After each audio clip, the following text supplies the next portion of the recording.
नमस्कार, आपका बहुत बहुत स्वागत है। मैं हूं आपके साथ वर्षा शर्मा और रुक करेंगे उत्तर प्रदेश की खबरों की ओर। खबर लखनऊ से है, जहां मुख्यमंत्री योगी आदित्यनाथ ने राष्ट्रीय प्रेरणा स्थल का निरीक्षण किया। मुख्यमंत्री ने स्थल के निर्माण की प्रगति का जायजा लिया और कहा कि यह स्थल देशवासियों के लिए प्रेरणा का केंद्र बनेगा। स्थल पर बीजेपी के 3 प्रमुख नेताओं की प्रतिमाएं स्थापित की गई हैं। प्रधानमंत्री नरेंद्र मोदी 25 दिसंबर को इस स्थल का आधिकारिक लोकार्पण करेंगे। उद्घाटन समारोह में विभिन्न गणमान्य लोग, अधिकारी भी उपस्थित रहेंगे।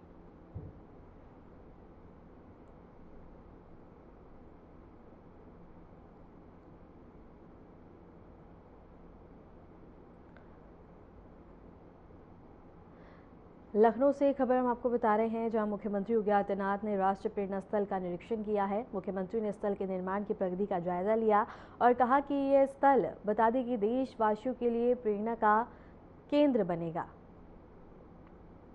और स्थल पर बीजेपी के 3 प्रमुख नेताओं की प्रतिमाएं स्थापित की गई। प्रधानमंत्री नरेंद्र मोदी 25 दिसंबर को इस स्थल का लोकार्पण करेंगे। उद्घाटन समारोह में विभिन्न गणमान्य लोग और अधिकारी भी उपस्थित रहेंगे।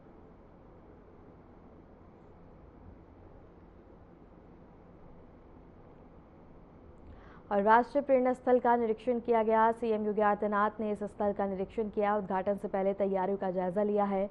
प्रधानमंत्री नरेंद्र मोदी बता दें कि 25 दिसंबर को इसका लोकार्पण करेंगे। स्थल पर 3 प्रतिमाएं स्थापित की गई हैं। और इसके साथ ही लखनऊ से खबर हम आपको बता रहे हैं, जहां उत्तर प्रदेश के मुख्यमंत्री योगी आदित्यनाथ ने स्थल का निरीक्षण किया और इसके साथ ही तमाम जानकारी उन्होंने ली है और जायजा लिया। यहाँ जहां बता दें कि प्रधानमंत्री नरेंद्र मोदी 25 दिसंबर को इस स्थल का लोकार्पण करेंगे और स्थल पर 3 प्रतिमाएं स्थापित की गई हैं।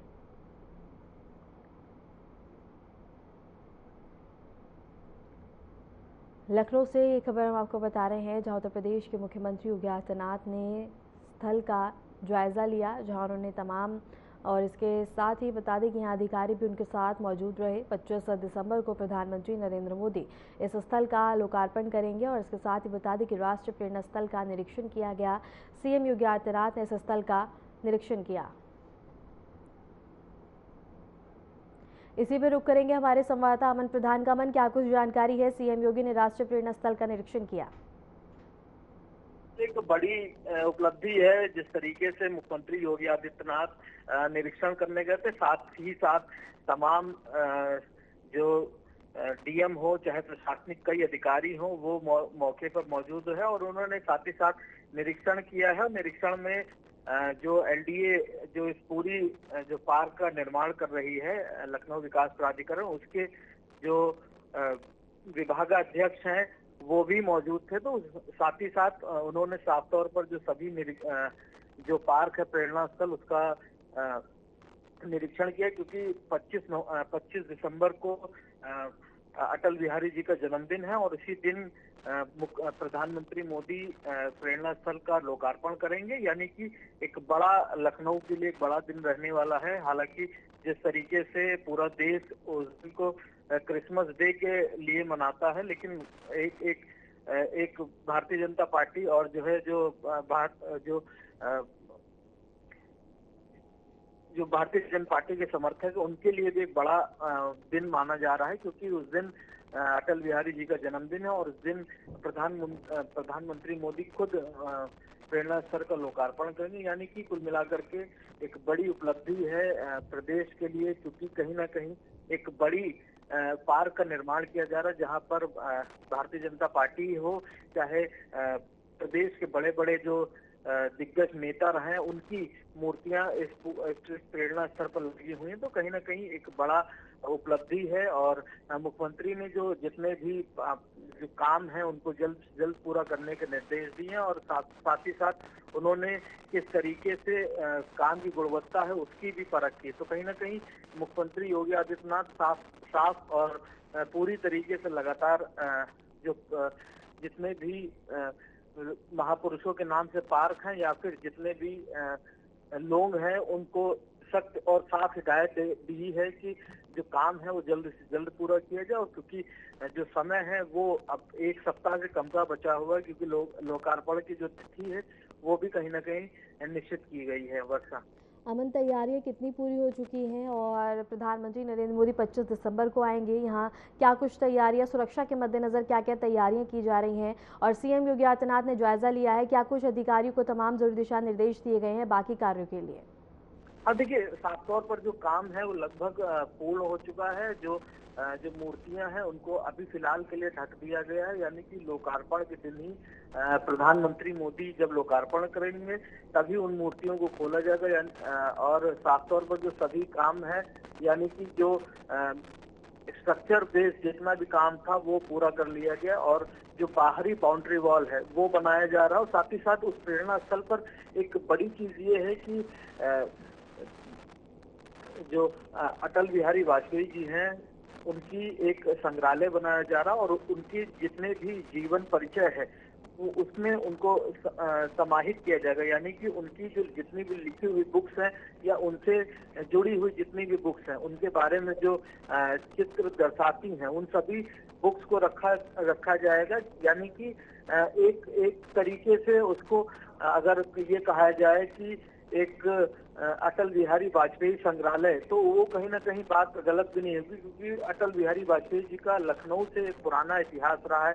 वो लखनऊ से ही आते थे और कहीं ना कहीं लखनऊ से उनका जुड़ाव भी रहा। तो एक अटल बिहारी वाजपेयी जी का एक बड़ा इतिहास रहा लखनऊ से। और साफ तौर पर जिस तरीके से कामों की बात की जाए तो काम भी लगभग पूर्ण हो चुके हैं और जो थोड़ा बहुत काम बचा हुआ है उसके लिए मुख्यमंत्री ने खुद दिशा निर्देश दिए हैं कि उन सभी कार्यों को जल्द से जल्द पूरा करें, क्योंकि इस समय अभी काफी बहुत ज्यादा नहीं बचा हुआ। तो साफ तौर पर जो एलडीए हैं उन्होंने भी स्पष्ट इस बात को मुख्यमंत्री को बताया है कि जो कामों की जो तिथि है वो उसी समय पर ही पूर्ण हो जाएगी, जिसके बाद से जो काम है वो जो तिथि है तिथि के हिसाब से वो हो जाएगा। ठीक है, मैंने आपका बहुत बहुत शुक्रिया हमारे साथ जुड़ने के लिए, तमाम जानकारी साझा करने के लिए। इससे पहले मुख्यमंत्री योगी आदित्यनाथ ने लखनऊ में राज्य के पीएससी स्थापना दिवस 2025 समारोह में भाग लिया। इस अवसर पर मुख्यमंत्री ने कहा कि प्रदेश में पीएससी की संख्या, उनकी क्षमता, प्रशिक्षण और तकनीक के स्तर को बढ़ाने का कार्य निरंतर जारी है।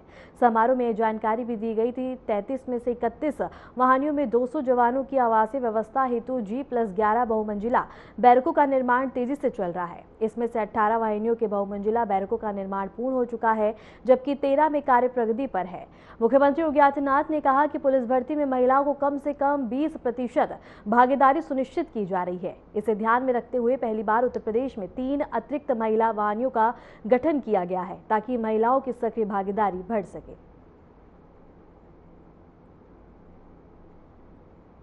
मुझे प्रसन्नता है कि हमारी सरकार ने पीएससी के 46 कंपनियों को पुनर्जीवित करते हुए आज उनके माध्यम से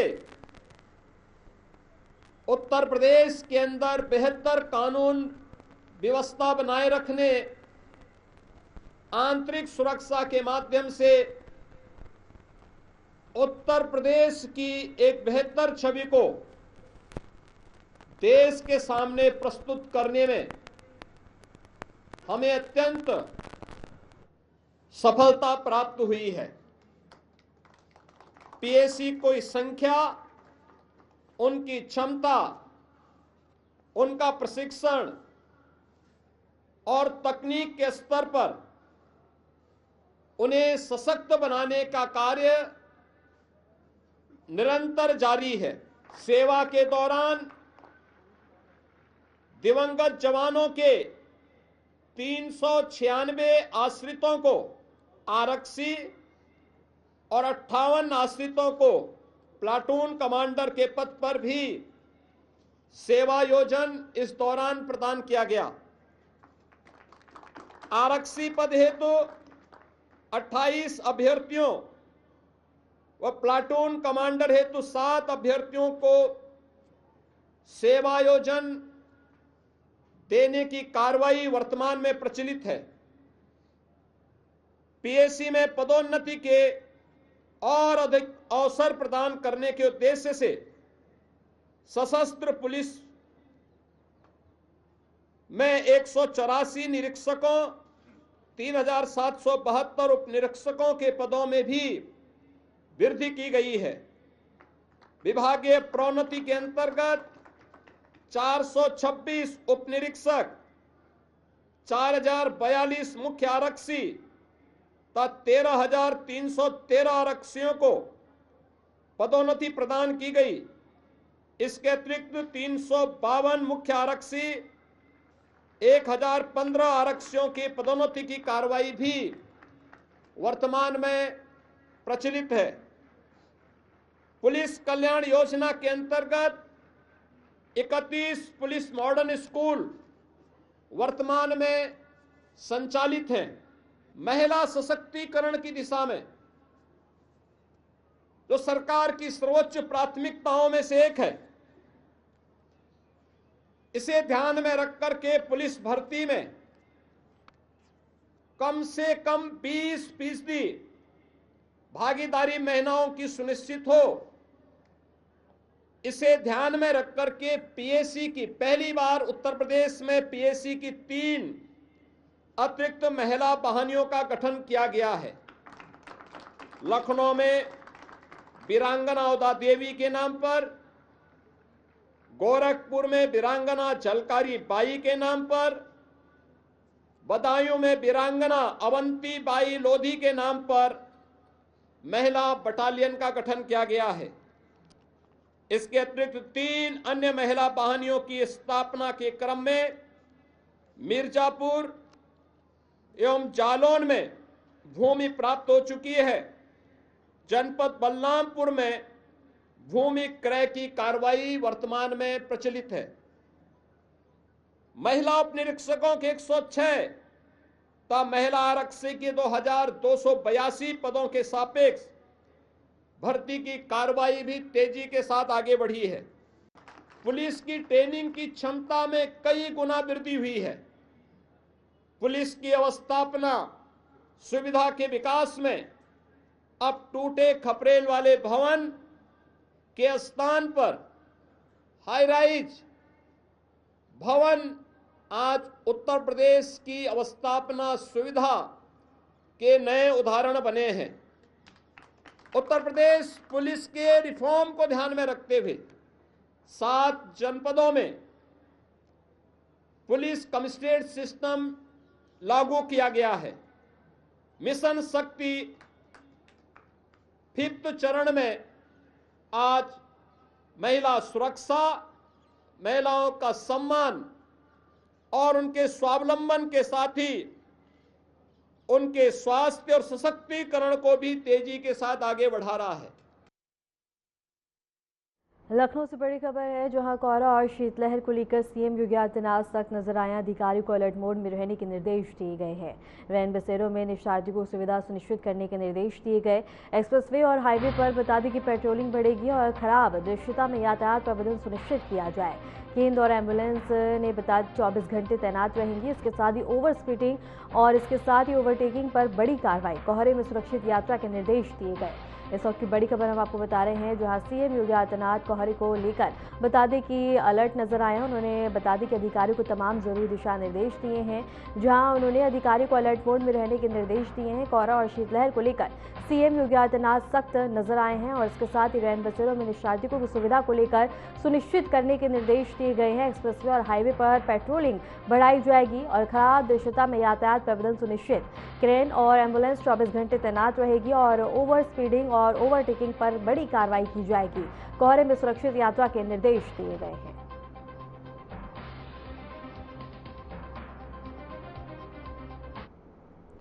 खबर ग्रेटर नोएडा से है, जहां जेवर में बन रहे नोएडा अंतर्राष्ट्रीय एयरपोर्ट की सुरक्षा को लेकर पुलिस ने सुरक्षा व्यवस्था ऋण करने की तैयारियां तेज कर दी हैं।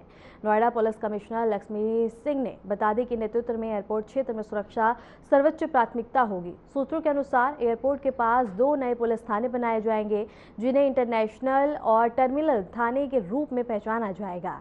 शासन ने इन दोनों थानों के निर्माण की मंजूरी दे दी है। नोएडा अंतर्राष्ट्रीय एयरपोर्ट का काम अंतिम चरण में है। उड़ान शुरू होने के बाद रोजाना हजारों लोग, जिसमें विदेशी यात्री भी शामिल होंगे, यहां आवागमन करेंगे। ऐसे में यात्रियों और अन्य लोगों की सुरक्षा पुलिस की पहली प्राथमिकता रहेगी। इसके अलावा डीसीपी एयरपोर्ट के नए पद का सृजन जल्द ही किया जाएगा और अस्थायी नई पुलिस चौकियों पर पुलिसकर्मियों की तैनाती भी जल्द की जाएगी।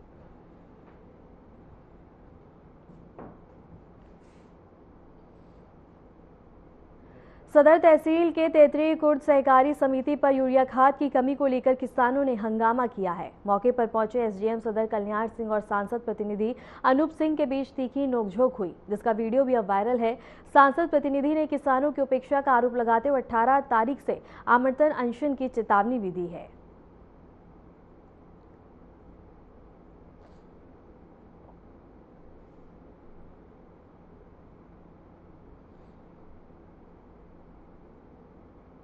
तेतरी समिति पर यूरिया खाद बंट रहा था। तेतरी समिति पर कई दिनों से लगातार खाद बंट रहा था। गरीब जनता किसान यूरिया खाद नहीं बांट पा रहे थे। उस तेतरी समिति पर बरधा और रहरा का भी अटैच है। रहरा और बरधा का जो समिति था, उस पर सचिव जो पहले थे उन्होंने घोटाला कर लिया। सचिव ने उनके खिलाफ मुकदमा ईडीसी और एआर किसी अधिकारी नहीं लिख रहे हैं। वह समिति बंद है, किसान परेशान है।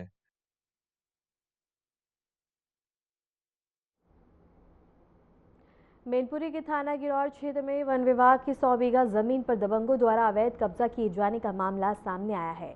स्थानीय अधिकारियों ने तुरंत कार्रवाई करते हुए एसडीएम के नेतृत्व में टीम बनाकर अवैध कब्जा ध्वस्त कराया। वन विभाग और प्रशासन ने संयुक्त रूप से जमीन को कब्जा मुक्त कराकर वैध स्थिति में लौटाया है।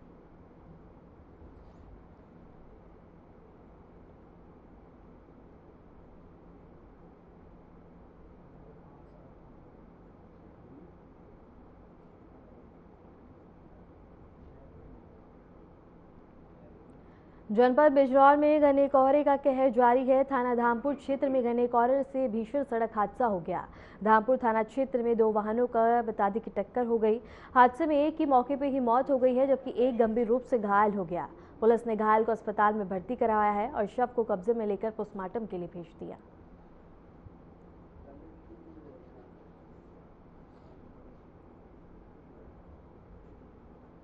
संज्ञान में जिस संबंध में मुख्य क्षेत्राधिकारी धामपुर द्वारा अवगत कराना है कि आज दिनांक 16/12/25 को साय लगभग 6:30 बजे धामपुर की निंदुड़ चौकी क्षेत्र अंतर्गत पल्लावाली पुलिया के पास एक आफ्ताब तथा उनकी पत्नी गुलनाज दोनों बाइक से जा रहे थे धामपुर से निंदुड़ की तरफ, और तभी किसी अज्ञात वाहन की चपेट में आ गए, जिससे गुलनाज उम्र लगभग 42 वर्ष गंभीर रूप से घायल हुई और उनकी मृत्यु हो गई है। शव को कब्जे में लेकर पंचायतनामे व पोस्टमार्टम की कार्रवाई कराई जा रही है तथा अज्ञात वाहन की शिनाख्त के प्रयास किए जा रहे हैं। शीघ्र ही शिनाख्त करते हुए प्रकरण में अन्य आवश्यक विधिक कार्रवाई अमल में लाई जाएगी। जनपद बिजनौर में घने कोहरे का कहर जारी है। थाना धामपुर क्षेत्र में पति पत्नी बाइक पर सवार होकर जा रहे थे। इसी दौरान अज्ञात वाहन ने उन्हें जोरदार टक्कर मार दी, जिसमें महिला की मौके पर दर्दनाक मौत हो गई और पति गंभीर रूप से घायल हो गया। बताया जा रहा है कि घटना घने कोहरे के चलते हुई है। अज्ञात वाहन को बाइक दिखाई नहीं दी और इसी दौरान हादसा हो गया। तो देखा गया है कि घने कोहरा होने से जो है दुर्घटनाओं का ग्राफ बढ़ गया है और सड़क दुर्घटनाएं देखने को जहां तहां मिल रही हैं। देखा गया है कि लोग ठंड से बचने के लिए गर्म पदार्थों का सेवन कर रहे हैं और अलाव का सहारा ले रहे हैं। अभी हाल ही फिलहाल में ही जो डीएम होती हैं बिजनौर की जसजीत कौर, उन्होंने जो है जितने भी नगर के अधिशासी अधिकारी हैं उन्हें निर्देश दिए थे कि जगह जगह अलाव का जो व्यवस्था की जाए और रैन बसेरों की व्यवस्था की जाए। देखा जा रहा है कि जो नगर पालिका है उनमें कहीं कहीं देखा गया है और अभी कई नगर पालिका ने इस चीज़ की व्यवस्था नहीं की है। इसमें स्थानीय लोगों का कहना है कि जो नगर पालिका के अधिकारी अधिशासी अधिकारी हैं उन्होंने भी कोई ऐसी व्यवस्था नहीं की है। मैं RN TV नेशनल के लिए प्रीतम सिंह बिजनौर। खबर बिजनौर से है, जहां सैकड़ों वकीलों ने कलेक्ट्रेट परिसर में प्रदर्शन किया। वकीलों का मुख्य मांग पत्र बता दें कि हाईकोर्ट बेंच की स्थापना को लेकर है। उन्होंने सांसदों का घेराव करने की भी चेतावनी दी है। बार एसोसिएशन के अध्यक्ष ने बताया है कि इस प्रदर्शन में व्यापार मंडल और रिक्शा यूनियन और आम जनता का समर्थन भी मिला है। वकीलों ने कहा कि न्यायिक सुविधाओं के विस्तार के लिए हाईकोर्ट बेंच की स्थापना आवश्यक है और प्रदर्शन के दौरान वकील शांतिपूर्ण ढंग से अपनी आवाज बुलंद करते हुए नजर आए। कलेक्ट्रेट प्रशासन ने सुरक्षा व्यवस्था के कड़े इंतजाम किए हैं। वकीलों का ये प्रदर्शन जिले में न्यायिक सुविधाओं को मजबूत करने की दिशा में महत्वपूर्ण कदम माना जा रहा है।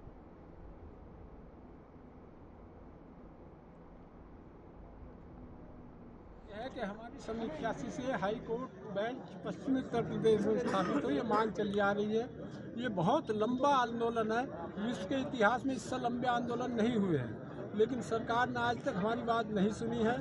इस बार हम हाई कोर्ट बेंच की स्थापना के लिए सांसदों का घेराव कर रहे हैं। हमने भी घेराव किया था अपने सांसद का, जिन्होंने हमारी मांग को लोकसभा में भी उठाया है। अब हम चाहते हैं कि सरकार हमारी इस मांग को जल्द से जल्द पूरा करे। इसी परिप्रेक्ष्य में आज हमारे 22 जिले न्यायिक कार्य से विरत हैं और सब जगह बंद का आह्वान है। समर्थन हम तो व्यापार मंडल का, रिक्शा यूनियन का, आम जनता का, सभी का समर्थन हमें मिल रहा है और हमारी मांग है कि सरकार इस मांग को जल्द से जल्द पूरा करे।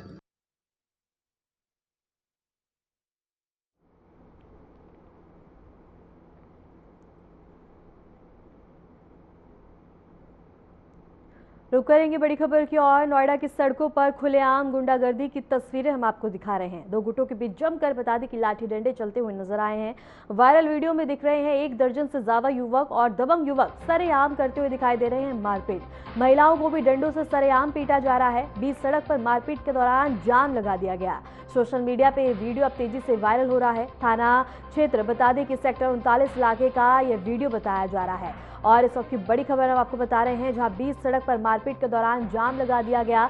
दबंग युवक सरेआम बता दें कि मारपीट करते हुए नजर आ रहे हैं। वायरल वीडियो में आप देख सकते हैं कि 1 दर्जन से ज्यादा युवक यहाँ इकट्ठा होकर हुड़दंग मचाते हुए नजर आ रहे हैं। इस वक्त की बड़ी खबर हम आपको बता रहे हैं, जहां 2 गुटों के बीच जमकर लाठी डंडे चलते हुए नजर आ रहे हैं। और वीडियो में आप साफ देख सकते हैं कि किस तरह से सड़क पर हुड़दंग मचाते हुए युवक नजर आ रहे हैं। जाम की स्थिति उत्पन्न हो गई है और इसके साथ ही दबंग युवक सरेआम मारपीट करते हुए नजर आ रहे हैं। महिलाओं की भी डंडों से सरेआम मारपीट की गई है। दबंगों द्वारा बीच सड़क पर मारपीट का ये वीडियो अब सोशल मीडिया पे तेजी से वायरल हो गया है। और इसके साथ ही बता दें कि जब बीच सड़क पर जाम लग रहा था और इसके साथ ही बता दें कि पत्थरबाजी करते हुए भी यहाँ दबंग नजर आ रहे हैं। और इसके साथ ही सोशल मीडिया पे ये वीडियो तेजी से वायरल हो गया है। और इसके साथ इस वक्त की बड़ी खबर हम आपको बता रहे हैं, जहां सोशल मीडिया पे ये वीडियो तेजी से वायरल हो रहा है। बीच सड़क पर मारपीट के दौरान जाम लग गया। और इसके साथ ही बता दें कि ये युवक सरेआम लाठी डंडे चलाते हुए नजर आ रहे हैं। इसके साथ ही ये सिर्फ एक घटना है और ये नोएडा में बढ़ती सुरक्षा को लेकर अब सवाल काफी ज्यादा खड़े करते हुए नजर आ रहे हैं। नोएडा जैसे हाईटेक शहर की सड़कों पर खुलेआम लाठी डंडे चल रहे हैं, ये सवाल उत्पन्न करते हुए नजर आ रहे हैं। और जब बीच सड़क पे बता दें कि क्या दबंगों को कानून का डर खत्म हो चुका है, ये सबसे अहम सवाल अब उठता हुआ नजर आ रहा है जिस तरह से वीडियो वायरल हो रहा है।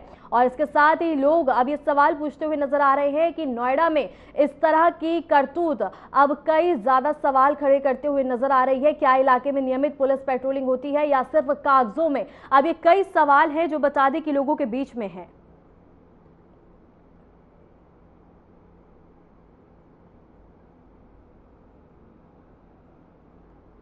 इसी पर रुक करेंगे हमारे संवाददाता प्रवीण कुमार बहल का। प्रवीण, क्या कुछ जानकारी है? सरेआम लाठी डंडे चले हैं, कई सवाल खड़े, सुरक्षा के मद्देनजर कई सवाल ये खड़े करते हुए नजर आ रहा है ये वीडियो, क्या कुछ जानकारी है प्रवीण? जी वर्षा, आपको ये बता दें कि ये जो वीडियो वायरल हो रहा है ये थाना 49 क्षेत्र के सेक्टर 76 का है। जो सरेआम रोड के बीच में जो कुछ दबंग लोग हैं जो महिलाओं के साथ मारपीट कर रहे हैं, डंडों से पिटाई कर रहे हैं। और आपने देखा होगा वीडियो में कि किस तरह से जो ट्रैफिक जाम है, लोग परेशान है। एक बिल्कुल निश्चित एक सवाल इससे उठता है कि आखिर सुरक्षा को लेकर नोएडा पुलिस क्या कर रही है।